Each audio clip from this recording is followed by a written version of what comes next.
Hi guys! Welcome sa SIP9. In this video ay tutuloy natin yung series natin on fractions with regrouping. So in particular, we're adding fractions with regrouping. Nakadalawang videos na tayo on adding fractions with regrouping. So ngayon gusto kong i-differentiate yung proseso ng adding without regrouping tsaka adding with regrouping.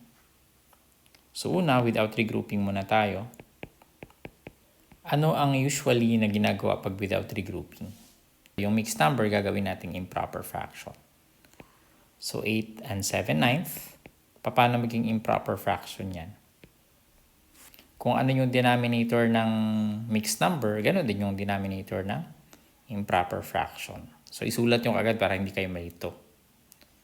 So para maging improper fraction ito, we multiply 9 times 8 and then add the product to 7. So that's 72 plus 7. That's 79/9. And then yung 11 and 4/9. So again, sulat nyo ulit. So 9 times 11 is 99 plus 4 is 103. So 103/9. So pag improper na sila, tapos pareho naman sila ng denominator, we can now add. So 79/9 plus 103/9 is equal to 182/9. No? So 182 divided by 9, that's 2, 18. And then we subtract. Bring down to 0, 0.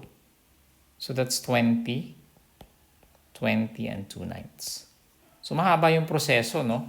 Madali nga ito kasi similar fractions yung ina-add natin. Pag dissimilar, mas mahirap pa kasi ang gagawin natin ay maghahanap pa tayo ng LCD ng dalawang fractions, no? So check naman natin yung by regrouping, no? So with regrouping.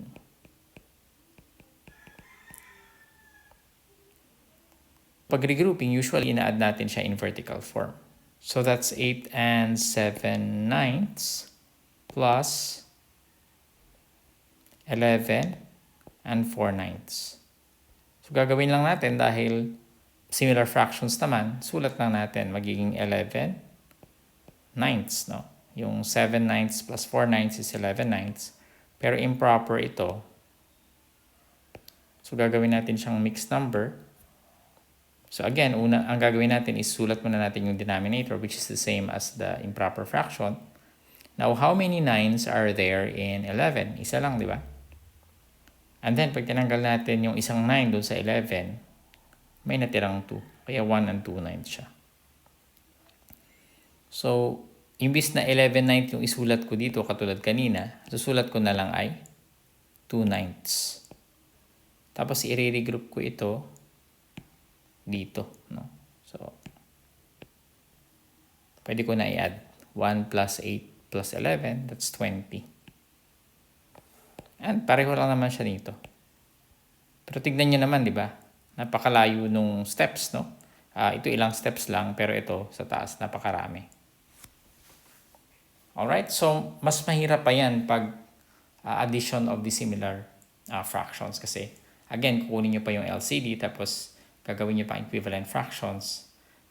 So pag nag-without regrouping kayo at medyo malalaki yung numbers, madali kayo magkakamali kasi kung malalaki yung numbers, mahirap mag-compute. No?